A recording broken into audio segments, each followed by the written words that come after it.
60Hz의 김종규 대표께 질문드리겠습니다. 대표님, 그 AI 붐으로 인해서 에너지 수요가 어마어마하게 늘고 있다는 예측도 있고 뭐 지금 대응도 많이 하고 있지 않습니까? 예전에 그 아리백 하러 다니신 거 제가 기억해서 에너지 쪽에 대해서 우리는 어떤 준비를 할 수 있는지 좀 아이디어가 있으시면 부탁드립니다. 네, 안녕하십니까. 기후테크 기업이자 소셜 벤처인 60Hz 대표 김종규입니다. 일단 답변 드리기 전에 차세대 전력망, 에너지 전환 같은 것들이 매우 시급하고 중요한 주제인데 대통령께서 많은 관심을 표명해 주셔서 큰 힘이 되고 있고 앞으로도 지속적인 관심 부탁드립니다. AI 서비스 확대로 인해서 에너지 수요가 늘어나는 문제 관련해서는 사실 몇 가지 가정도 있는 것 같습니다. 예를 들면 AI 서비스를 운영하는 데 필요한 소프트웨어와 하드웨어의 효율이 약간 개선될 수는 있지만 획기적으로 굉장히 많이 개선될 가능성은 별로 없다. 예를 들면 이런 가정도 좀 있는 것 같거든요. 그런데 제가 생각하기에는 지금 당장은 빅테크 기업들이 더 큰 모델, 더 에너지를 많이 쓰는 모델을 만들면서 경쟁을 하지만 어느 순간에는 효율화 경쟁으로 전환할 겁니다.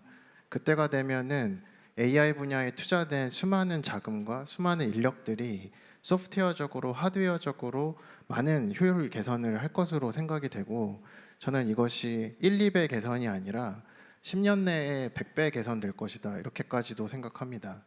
그래서 그런 부분에 대한 혁신 가능성을 저평가한 상태에서 큰 발전소를 많이 짓는 것으로 대응을 하는 것보다는 여기 계신 리벨리온이 엔비디아보다 10배 효율적인 칩을 만들 수 있도록 지원하여 주시고 리튼 테크놀로지나 AI웍스 같은 기업들이 10배 효율적인 소프트웨어 그리고 에이전트 모델을 만들 수 있도록 지원해 주시면 이 문제는 오히려 쉽게 해결될 수 있는 문제일 수도 있다 이런 생각도 듭니다.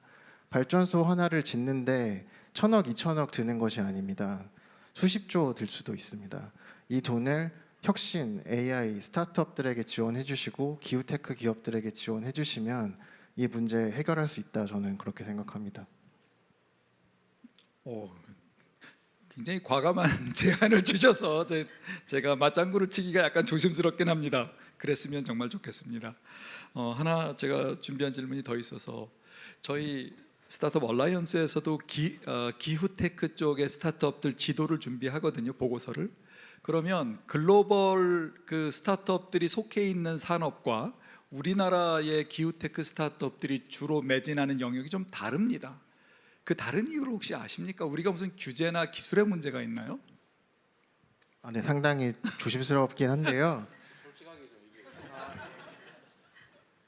네, 일단 기후테크라는 영역은 정부의 역할이 굉장히 중요한 영역인데 똑같은 아이템이라도 어떤 국가에서는 유니콘이 나오는 아이템이지만 어떤 국가에서는 심지어는 형사처벌 받을 수 있는 아이템도 있습니다. 그래서 그렇게 정부의 역할이 중요한데 한국의 상황을 제가 살펴볼 때에는 약간 모순적인 구조도 존재합니다. 예를 들면 한 분야에 와해적인 혁신을 일으킬 수 있는 서비스, 기술을 그 분야의 전문가들이 판단하고 평가를 해서 이 서비스를 허용해 줄 건지 말 것인지 결정하도록 하는 그런 구조가 여러 분야에 걸쳐져 있거든요. 그래서 저는 이 모순을 해결을 해야만 굉장히 큰 유니콘 기업들이 나올 수 있는 시장이 생긴다 생각하고 그런 시장들이 생긴다는 생각을 해야 민간에서도 그리고 또 창업가들이 도전을 할 것이고 그런 일들이 있을 것이다 생각을 합니다. 그리고 제가 마지막인 것 같아서 한 가지 조금만 더 그렇지는 말씀드리면 않고요. 지아님 계시니까 그렇지만 시간 더 드릴게요. 제 발언이 마지막인 것 같아서 저는 또 소셜 벤처 기업으로 또 이 자리에 앉아 있기도 하기 때문에 그 말씀도 좀 드리고 싶은데요. 대통령께서 사실 대선 전에 성수동에 한번 방문하셔서 스타트업 간담회를 하셨었는데 그때 제가 두 가지 부탁을 드린 것이 있었습니다. 하나는 아닙니다. 하나는 그 실리콘밸리에서 유행하고 있는 창업가 모드를 말씀드리면서 혹시 집권하시게 되면 꼭 창업가 모드로 좀 부탁드린다 그 말씀 드렸던 게 기억에 나고 또 하나는 피츠제럴드 말을 인용을 하면서 위대한 정치인이 좀 돼주십시오 이렇게 말씀드렸었는데 그때 제가 인용했던 말이 두 가지 상반되는 가치를 가슴에 품고 정상적으로 기능하면 위대한 사람이 된다였거든요. 근데 이거를 기업에 좀 비유를 하면 예를 들면은 사회적 가치와 경제적 가치를 동시에 추구하는 기업들도 있는데 이런 기업들이 소셜 벤처입니다. 지금 정부에서 새로운 사회를 구성하고 계시기 때문에 저는 새로운 기업가 정신도 필요하다고 생각하고 소셜 벤처가 그런 역할을 할 수 있다고 믿고 있습니다. 그렇기 때문에 중소벤처기업부에서 잘 해주고 계시지만 조금만 더 소셜벤처 육성에 나서 주시면 좋을 것 같고 구체적으로는 팁스 프로그램에 ESG 트랙을 추가시켜 주신다거나 사회문제 해결형 R&D 과제를 만들어 주신다거나 사회적 경제 그리고 소셜 벤처를 대상으로 하는 세컨더리 M&A 펀드를 만들어 주신다거나 아니면 벤처기업 투자처럼 임팩트 투자에 세액공제 제도를 만들어 주시고 임팩트 투자 펀드 규모를 늘려 주신다거나 그런 것들이 매우 효과적으로 동작할 것 같습니다. 죄송합니다. 감사합니다. 오늘 이 얘기하려고 밤에 못 주무시지 않았어요? 제가 빚쟁이를 얘기 좀 해야 될 것 섭외해와서 같아요. 예. 우리 그 한성숙 장관께서 일거리를 많이 덜으신 것 같습니다. 따로 한번 보시든지 제안서를 하나 내 가지고 그때도 제가 들어보고 정말 대단하다 이런 얘기했던 기억이 나는데 그 말이 맞죠. 기업 활동이라고 하는 게 반드시 돈을 벌기 위해서 하는 거냐. 뭐 그것도 하나의 중요한 요인이긴 하지만 사람들 사는 목적이 꼭 뭐 돈을 많이 쌓기 위해서만은 아니고 의미 있는 일을 하기 위해서 사는 사람도 많잖아요, 그렇죠? 그게 강력한 동인이 되기도 하죠. 제가 스페인의 협동조합 그 현장을 한번 갔다 온 일도 있는데 이태리 일을 거쳐서 그 협동조합들이 기본적으로는 돈을 막 많이 벌자고 하는 일은 아니지만 그게 불경기에도 매우 적응력도 높고 구성원들의 만족도도 매우 높고 임금 수준도 상당히 높고 그렇다고 뭐 글로벌 경쟁에 부족하지도 않더라고요 보니까. 그래서 그건 정말 고려해야 될 부분이고요. 뭐 ESG 트랙을 만들거나 이런 부분은 정말 고려해야 될 것 같습니다. 그리고 저는 그런 걸 우리 국민들께도 한번 설명드리고 공감도를 높여야 된다고 생각하는데 기업이 곧 돈 이건 아니다는 걸 좀 보여주고 싶어요. 그리고 요즘은 소비 트렌드도 많이 바뀌잖아요. 꼭 품질이나 서비스의 질만 얘기하는 건 아니고 그 기업이 대체 어떤 일을 하나 그 상품과 서비스를 생산하는 기업 경영주가 어떤 생각을 하고 사나 이런 게 크게 영향을 미치잖아요. 그래서 그런 것들도 많이 존중되면 좋겠습니다. 위대한 정치인이 되려고 노력을 한다고 위대한 정치인이 되는 것 같지는 않고 최선을 다해야 될 것 같고요. 창업가적 마인드를 가져야 된다는 점은 저도 뭐 전적으로 공감합니다. 그런 문제가 있더라고요. 요즘 이제 그런 얘기들 많이 하는데 제가 약간 옆으로 서서 미안합니다만 이 정치인들은 원래 말이 많아요. 전쟁을 결정한 것은 어른들이고 전쟁터에서 죽어가는 것은 청년들이다. 이런 얘기 많이 있잖아요. 그러니까 한 사회 공동체의 주요 의사결정을 대개는 어떤 기득의 자리, 성공한 사람들이 다 하는 경향이 있죠.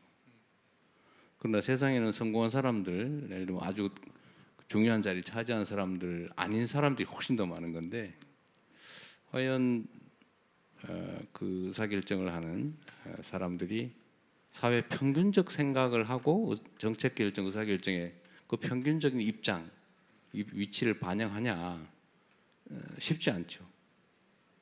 그래서 정치인들한테 언제나 초심이라고 하는 걸 지켜야 된다고 많이들 얘기하죠. 쉽지가 않습니다. 위치가 바뀌거든요. 잘 안 보여요. 입력이 잘 안 돼. 입력이 잘 안 되면 출력이 바뀌잖아요, 그죠? 그래서 창업가 정신을 잘 지키도록 노력하겠고 좀 세부 내용들을 우리 장관님한테 따로 좀 주셔서 정부 정책도 사실 그런 방향을 지향하고 있으니까 몰라서 못하는 거다 이렇게 생각해 주시기 바랍니다. 많이 제안해 주세요. 그리고 마지막으로 저도 마지막일 것 같아서 아니 마지막이 아닌데 아까 한 얘기 중에 정부에 뭐가 문제가 있다고 그러면서 말을 안 했거든요. 결국은 한번 해보세요. 아무도 뭐라 그러지 않을 테니까 예. 솔직히 한번 얘기해 보세요. 문제가 있으면 네, 예를 고쳐야지. 들면 그냥 좀 직설적으로 말씀드리면 우리가 유니콘 기업이라고 말하면은 잘 회자되는 기업들 예를 들면 쿠팡, 토스의 비유를 해보겠습니다. 쿠팡이 만약에 이마트에 도전하지 않고 위협적이지 않으면 유니콘이 될 수 있을까요? 토스가 은행에 위협이 안 되고 금융권에 도전하지 못하면 유니콘이 될 수 없지 않을까요? 근데 기후테크 기업, 에너지 기업 이런 곳들은 그런 체계 자체가 불가능한 구조들이 많이 있어서 사실은 이런 구조를 그대로 둔 채 유니콘 기업 육상을 한다고 해도 한계가 좀 크다 그런 생각을 하고 있습니다. 뭐 예를 들면 독점적으로 뭔가 하고 있는 다양한 분야들이 공공 주도로 하고 있는 영역도 있고 물론 그것들이 다 이유가 있다고 생각합니다. 그렇지만 그런 분야에 스타트업들이 도전하고 혁신을 만들어내고 위협적일 수 있는 수준까지 비즈니스를 할 수 있는 환경이 주어져야 사실은 그 분야에서도 유니콘이 나온다 생각하거든요. 그래서 저는 민간에 더 많은 기회들이 좀 주어졌으면 좋겠고 특히 스타트업들에게 그런 기회들이 많이 주어졌으면 좋겠습니다. 아주 직설적으로 얘기하면 네. 한전의 독점 얘기하는 건가요? 아니 얘기해 보세요. 네, 뭐 한국전력이나 아니면은 우리나라 이제 기후테크 관련된 많은 산업 분야들이 공공 주도로 이루어지고 있기 때문에 좀 그런 부분에 있어서 아무래도 스타트업들은 장벽을 느낄 때가 있어서 그런 것들을 제가 아까 표현하기를 그 분야의 와해적인 혁신을 만들어낼 수 있는 기술이나 서비스를 그 분야 전문가들이 가부를 결정하는 구조에서 과연 유니콘이 나올 수 있겠는가 그 말씀을 네. 드린 것입니다. 전력 판매 독점 이런 규제를 말하는 거죠, 그러니까. 예를 들면 그런 것이 있겠습니다. 왜 구체적으로 얘기를 하니까? 알겠습니다. 네, 네.